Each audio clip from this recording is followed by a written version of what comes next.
Before we dive into this mess, hit that subscribe button, turn on the bell, you know the drill. Your support keeps me sane after what I'm about to tell you. Picture this: a family vacation, luxury resort, perfect beaches. Sounds like a dream, right? Hilton Head, South Carolina, white sand stretching endless under the sun, palm trees swaying lazy in the breeze, waves whispering promises of peace. I thought it'd be paradise, a week to stitch myself into the fabric of my husband's family, to finally belong. I'd planned it all, every detail, down to the candlelit dinners. Wren Abbott, that's me, 32 and still chasing that fairy tale. Except I wasn't part of the family, not to them. It hit me hard, right at the start, over a dinner I'll never forget. They didn't just push me aside, they made it clear I was never invited in. And Luke, my husband, he just watched. So stick around. This isn't just a story of a trip gone wrong. It's about waking up, breaking free, and burning it all down. You won't believe what I did next. I'd been dreaming of this trip for months. Hilton Head, South Carolina, a slice of heaven straight out of a travel magazine. Golden sun spilling over white sandy beaches, tall palm trees swaying in the ocean breeze, crystal clear water lapping the shore. A luxury resort, promising relaxation, bonding, memories to cradle for years. I was 32, married to Luke Carter, 34, and I'd convinced myself this was it, the chance to crack the wall between me and his parents, James and Diane. They'd always kept me at arm's length, polite but distant, like I was a guest they hadn't quite approved. James, 62, with his clipped nods. Diane, 60, with her tight smiles that never reached her eyes. I thought a week together, no distractions, just family time, might change that. I pictured lazy afternoons by the pool, group dinners with laughter spilling over, late-night beach walks where I'd finally feel like I belonged. So, when Luke said his parents invited us, I jumped at it. I handled everything, booked the resort, secured the rental car, made reservations at the best spots in town. My name, Wren Abbott, on every confirmation, my credit card swiped for every deposit. I wanted them to see I was thoughtful, committed, part of the family. I packed my suitcase with hope, imagining warm moments, intimate chats, a turning point. But the moment we arrived, something felt off. We rolled up to the hotel, all glass and elegance, the air thick with salt and promise. James handled check-in, didn't even glance my way. My name was on the reservation, but you'd never know it. Diane met us in the lobby, offered that thin-lipped smile, then turned to Luke, chattering about the flight. Their voices flowed easy, inside jokes I didn't get, stories I wasn't part of, a slight turn of the body, a hand on Luke's arm, a laugh that skipped over me. I stood there, suitcase in hand, telling myself I was imagining it. Maybe they were tired. Maybe I was too sensitive. Maybe it'd be fine. We went up to our rooms, Luke and I in a stunning ocean view suite I'd picked, waves crashing soft outside the window. Next door, James and Diane's suite, connected by an open door I hadn't expected. I heard them unpacking, laughing with Luke like it was the most natural thing, while I hovered, feeling like I'd stumbled into something private. It wasn't a big deal, I told myself, shaking it off. Just a quirk. I'd planned this trip to bridge the gap, and I wasn't giving up yet. At 32, I still believed patience could fix anything. That was my first mistake. That first night, we walked into the restaurant together, and I felt a flutter of nervous anticipation. The place was stunning, dimly lit with candlelight flickering gold across white linens, soft music weaving through the air, polished silverware gleaming on a long table set just for us. It was the kind of spot where families celebrated, where laughter should have filled the gaps between clinking glasses. I followed Luke, 34 and handsome in the glow, ready to sit beside him, to finally connect. This was it, I thought, the moment to bridge that unspoken divide with James and Diane. I pulled out a chair, my fingers brushing the smooth wood, heart pounding with hope. Then James spoke, his voice smooth, casual, like he was ordering a drink. "Oh, there must be a mistake," he said, 62 and unflinching, nodding at the waiter. "She needs her own table." For a second, I thought I'd misheard. I blinked, finger still on the chair, and let out a small laugh, waiting for the punchline. It didn't come. James looked at the waiter expectantly, like it was the most reasonable request. Diane, 60, didn't even glance up from her menu, just picked up her wine glass. "You'll be more comfortable that way," she said, dismissive, like she was shooing a fly. "Comfortable?" I turned to Luke, waiting for him to step in to say, "No, Wren's my wife. She sits with us," to make this absurdity vanish.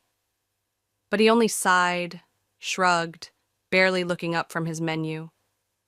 "It's just their way," he muttered, 34 and already checked out. "Their way?"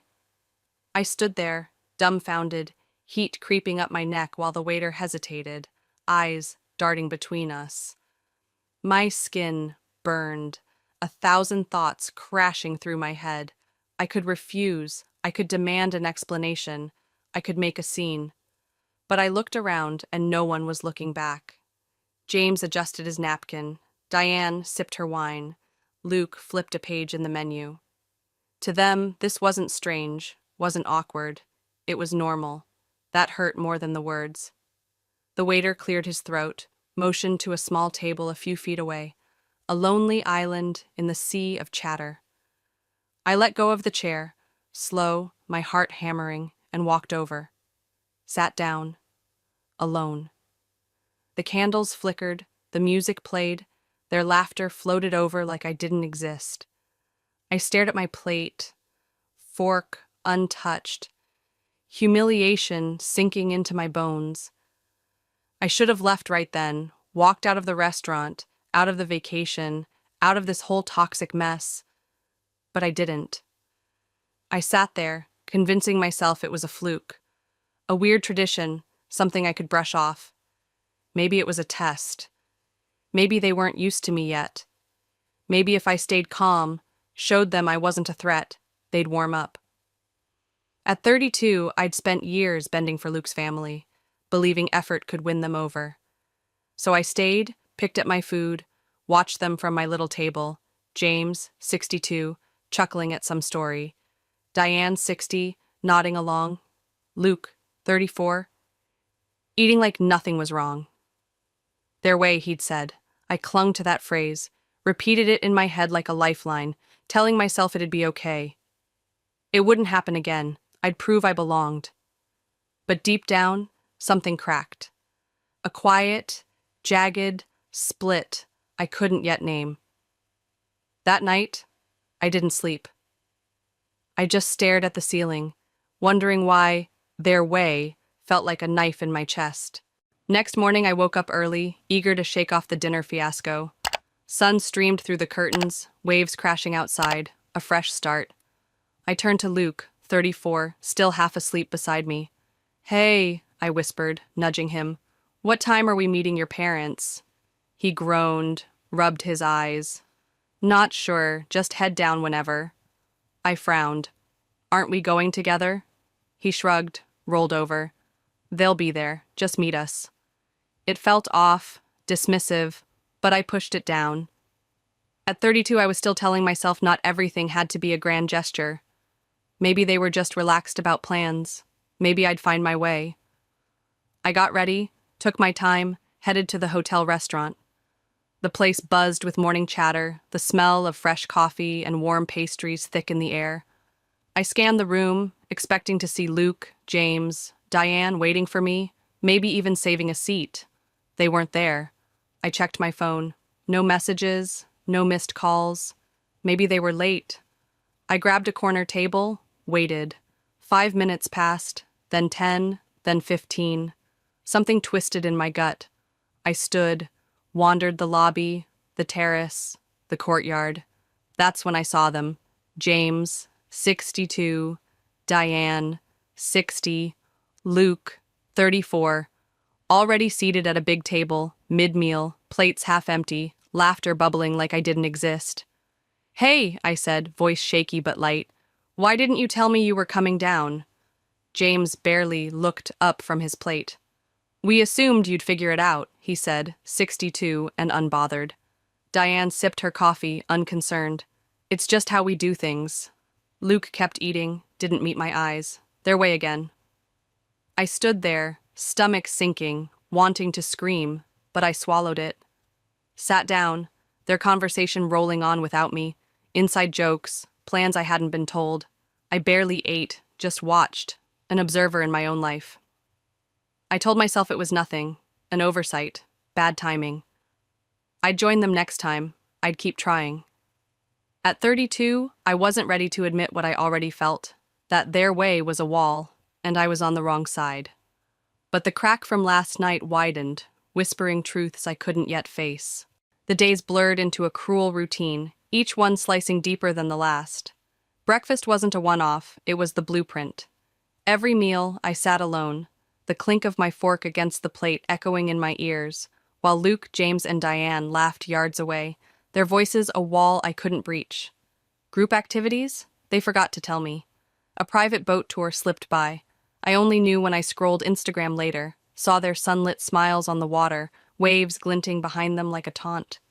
A fancy wine tasting, too. I caught them heading out, dressed up, Diane's heels clicking, James chuckling at something Luke said. I stood in the hall, invisible, my voice tight when I asked Luke about it later. You could have texted me, I said, arms crossed, holding back the shake in my hands. He sighed, ran a hand through his hair, 34 and already exhausted by me. It's just their way, he muttered, like that erased the sting. Their way. I wanted to scream. How was this okay? How was I the one overreacting when they left me behind, again and again? But Luke just looked at me, jaw tight, and said, You're making this bigger than it is. Overreacting? My laugh was hollow, bitter, bouncing off the suite's walls. I saw it then, clearer with every snub. James, 62, smirking like he'd won something. Diane, 60, brushing me off with that cool indifference. Luke, 34, letting it happen. The first time I'd called it an oversight. The second, bad timing. By the third, I knew. It wasn't a mistake. It was a pattern, deliberate, a silent message carved into every exclusion. You don't belong.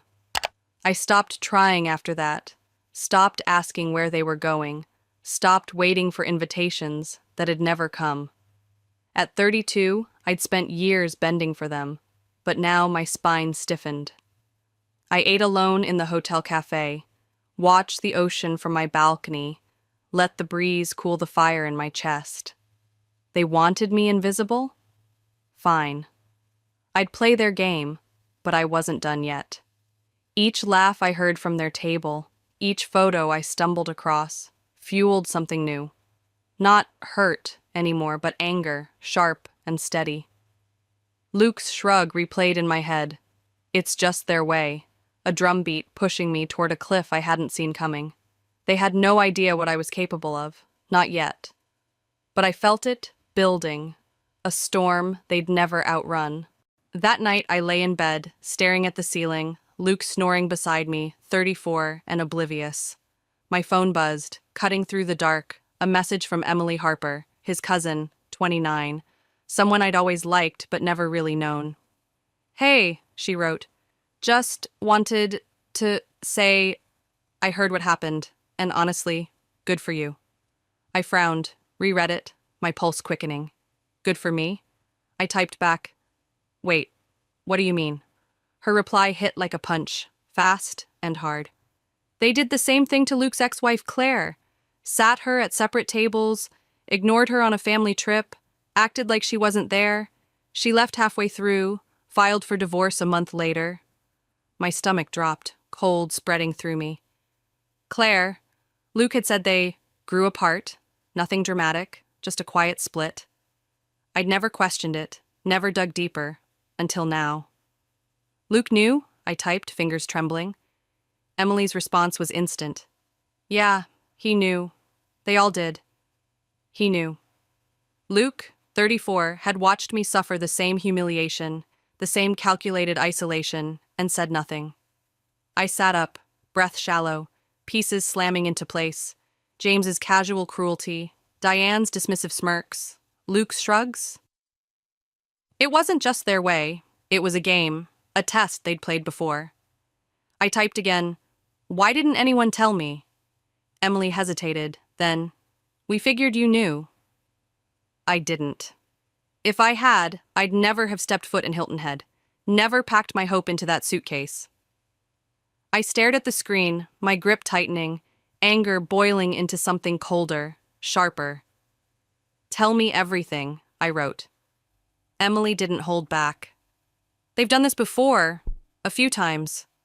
Luke brings someone home, they push her, isolate her, see if she fits. If she fights, she's difficult. If she stays, she turns into Diane. Either way, they win." I swallowed hard, jaw clenched. Claire had seen it, escaped before they broke her. Others hadn't. Me? I'd been blind, bending over backwards for years, thinking patience would crack their walls. "Luke never told you?" Emily asked. "No," I replied. "He said they just grew apart." She wrote back, "Figures. He keeps his girlfriends in the dark." At 32, I'd wasted years on a man who'd let me walk into this trap, who'd stood by while his parents, James, 62, Diane, 60, played me like a pawn. The realization burned, but it cleared the fog. This wasn't about me proving myself, it was about them breaking me. Luke wasn't spineless, he was complicit. I saw Diane's smirk from that first dinner, James's nod to the waiter, Luke's tired, "It's just their way," and it clicked. They'd done this before, enjoyed it, expected me to fold. But I wasn't Claire. Not yet. I wasn't folding. I was done waiting for them to see me, done hoping Luke would choose me. They'd pushed me too far, and now I'd push back, harder than they could imagine. I didn't sleep that night, my mind racing, hands steady as I reached for my phone. Luke slept beside me, 34 and clueless, while I pulled up every reservation, hotel, rental car, spa day, that fancy dinner James, 62, had bragged about for weeks. My name, Wren Abbott, on every one, my credit card tied to each deposit. They'd made me invisible, separate, a problem to sideline. Fine, I'd give them separate, on my terms. My fingers hovered over the cancel buttons, a smirk tugging at my lips. One tap, at a time, I erased their precious vacation. Hotel rooms? Canceled. Rental car? Gone. Dinner reservations? Wiped clean. Spa day Diane, 60, had gushed about? Not happening. By the time I finished, their week was a string of cancellation emails piling up in their inboxes, a reckoning they wouldn't see coming. I slipped out of bed, quiet, careful not to wake Luke. My suitcase zipped shut with a soft hum, every move methodical, deliberate. I wasn't just leaving, I was making sure they felt it, every second of my absence. I grabbed the rental car keys, the only car they had, knowing without it, they'd be stranded. Luke stirred, but didn't wake. I stood there, 32, and finally awake myself, looking at him one last time. For years, I'd convinced myself he'd see me if I tried hard enough, waited long enough. Now, in the dim glow of the room, I saw the truth. He never had. I closed the door behind me, didn't look back. The drive to Charleston was peace, pure and simple. I rolled the windows down, let the cool ocean breeze whip through my hair, washing away the weight of their dismissal. At 32, I could breathe again. I checked into a new hotel, booked a luxury suite, ordered room service, steak, wine, the works, and sat on the balcony, watching waves roll in under a sky streaked with dawn. Meanwhile, back in Hilton Head, I pictured the chaos unfolding. James, 62, stumbling out of bed, groggy, only to find a hotel manager at the door. "Sir, there's an issue with your reservation." Diane, 60, mid-stretch, reaching for her phone, met with a flood of cancellation alerts, her voice rising to a shriek. Luke, 34, rubbing his temples, realizing I was gone, the car was gone, their plans were gone. I sipped my wine, smirked at the thought, oh, no, that must be so uncomfortable. They'd ignored me, pushed me out, but they had no idea what was coming. This wasn't just revenge, it was reclaiming every piece of me they'd tried to erase. At 32, I'd stopped playing their game. Now, they'd play mine. The sun was barely up in Charleston when my phone started buzzing. Luke's name flashing first, insistent, desperate. I let it ring, sipping coffee on my balcony, the ocean stretching endless before me. "Where are you?" his voice snapped when I finally answered. 34 and fraying at the edges. "Charleston, enjoying my vacation," I said, calm, deliberate. In the background, Diane's voice rose, shrill, yelling at someone. Hotel staff, probably, while James, 62, swore under his breath, a low growl of frustration. "You canceled everything," Luke said, quieter now, like he still couldn't believe it. "Yes," I replied, voice steady, letting the word hang. He sucked in a sharp breath. "Do you have any idea what you've done? My parents have nowhere to stay? We had plans. You left us stranded." I leaned back, a slow smile creeping up. "Oh no," I said, dripping with mock concern. "That must be so uncomfortable." Silence stretched, then chaos filtered through. Diane's heels clicking fast, James barking orders that went nowhere. I hung up, pictured it unfolding.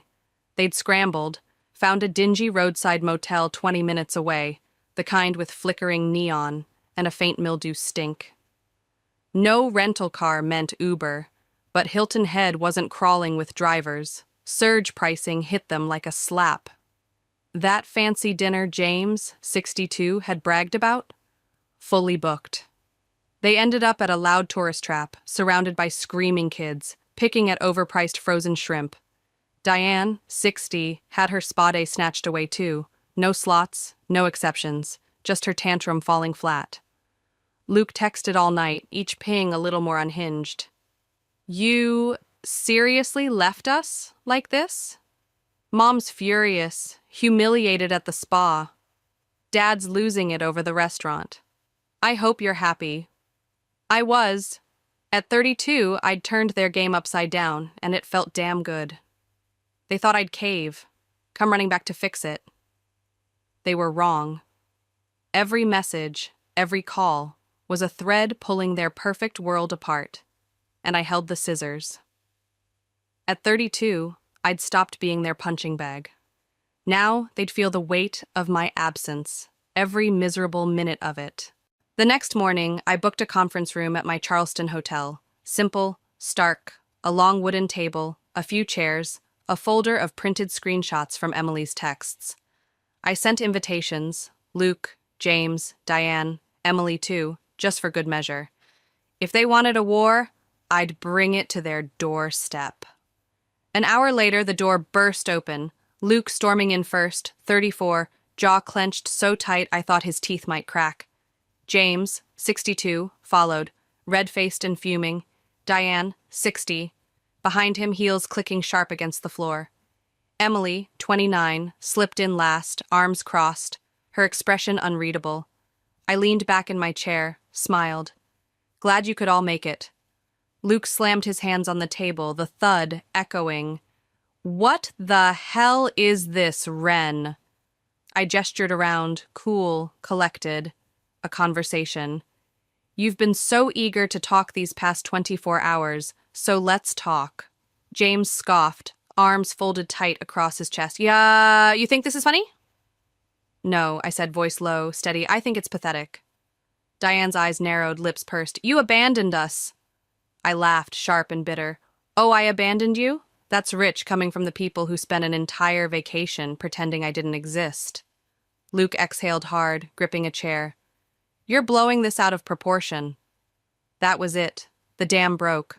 I slammed my hands down, the sound cracking through the room, Diane flinching.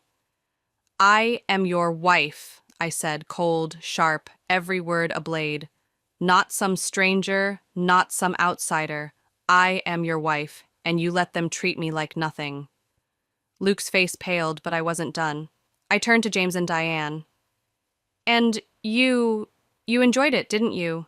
The little comments, the dismissive looks, the isolation. You wanted me to feel small. Diane opened her mouth, but I cut her off. No, let me guess, it's just your way. She snapped her mouth shut. Luke ran a hand through his hair, voice tight. Look, my parents can be difficult, but they mean well. I laughed again, bitter, biting. They don't even see me as family. Silence fell, heavy, and I saw it. A crack in Luke's denial, a flicker of doubt. I reached into my folder, pulled out Emily's texts, slid them across the table. Read it, I said, slow, deliberate. Luke hesitated, then scanned them, his face tightening with every line. Claire, the ex-wife, the same game, years of it. He threw them down. This isn't proof of anything. Diane straightened, defiant. You're digging up old stories. It's got nothing to do with us. I turned to her, sharp. Really? Because last night, you texted me, threatened me. Her mouth snapped shut again. Emily let out a low whistle. Wow! Luke spun to Diane, eyes narrowing. You did what? Diane stiffened. I was trying to make her understand. Understand what? I leaned in, voice like ice. That this is a game to you? That you've done this before? To Claire? To others? James shifted, uncomfortable. Diane shot him a look, but the damage was done. Luke's face twisted. Jesus Christ! I stood, adjusted my bag. I'm not coming back, Luke. His eyes widened. Wait, what? I'm done, Diane scoffed. You can't just leave a marriage. I met her gaze, unreadable, unshaken. Watch me! Then I walked out, the door clicking shut behind me, their silence louder than any words. I expected Luke to chase me, grab my arm, pull me back into their cycle of excuses, but he didn't. The silence followed me to the elevator, told me he was still sitting there, 34 and stuck, caught between truth and denial. My phone buzzed, Luke again. I let it ring, then a text. You need to come back so we can talk. I deleted it, no response needed. For the next 24 hours, the calls didn't stop. Luke, Diane, even James, 62, their voices piling up in voicemails I didn't play. Diane's texts escalated. You're being selfish. This isn't how a marriage works, then the real one. If you don't come back, Luke will make things very difficult for you. I stared at it, let it sink in. Not a plea, a threat. They weren't begging, they were trying to break me. I cracked my knuckles, typed back, perfect, let's make things difficult, and hit send. Next morning, an unknown number flashed. Ma'am, this is Officer Daniels. Hilton Head Police, the voice said, calm, apologetic. We need to speak about a missing persons report filed by your husband. I sat up fast, nearly knocking my phone off the nightstand. Missing? I clenched my jaw. Yes, ma'am, he's concerned for your safety, says you left without explanation. Control, not concern. I saw it clear as day. Officer, I said, steady. I'm not missing. I left voluntarily. Luke knows where I am. He's been calling nonstop. This is manipulation. A pause, then. Would you like to file a no-contact request? I exhaled, slow. Yes, I would. That was the first nail in the coffin. An hour later, Diane texted again. I can't believe you humiliated us with the police. I ignored it. Then, you made Luke do this. Do you know how it looks? I rolled my eyes. Finally, come back and fix this, or Luke will make it difficult. I didn't reply. At 32, I was done bending. I pulled up my lawyer's number, took a deep breath, dialed. I want to file for divorce, I said, the words solid, final. The line clicked, and I felt lighter than I had in years. They'd underestimated me, but now I'd burn it all down. 6 months later, the divorce was finalized, the papers signed, the weight lifted. I stood on a balcony, ocean waves rolling steady below, golden lights spilling across the water. Luke texted one last time, 34 and broken, I see it now. I'm sorry. I stared at it, then deleted it. No room left for his regret. Emily, 29, had reached out once more. Good for you, she wrote. After you left, it imploded. Luke confronted James and Diane, 62 and 60. Ugly stuff. James called him weak? Diane cried. Said you'd brainwashed him? He saw them for what they were, but too late. Too late for him, not me. At 32, I'd walked away, reclaimed myself. Looking back, I see the lessons carved into every silent dinner, every cold glance, every, it's just their way. Love isn't begging for a seat at the table. It's walking away when they won't offer one. Respect isn't earned through endurance. It's a right, not a reward. I'd spent years shrinking for Luke, for James, for Diane, believing patience could fix them. It couldn't. Real strength isn't surviving disrespect. It's choosing yourself, even when they call it selfish. At 32, I learned that leaving isn't losing. It's winning back what they tried to take. I don't owe anyone my suffering, don't have to set myself on fire to keep others warm. Happiness isn't in their hands. It's mine, built from the ashes I left behind. The waves crash below, endless, free, and I breathe deep. Wren Abbott, 32, finally whole. They'll never get the chance to do this again, not to me, not to anyone, if I can help it. Because sometimes, the most powerful thing you can do is walk away, head high, and never look back.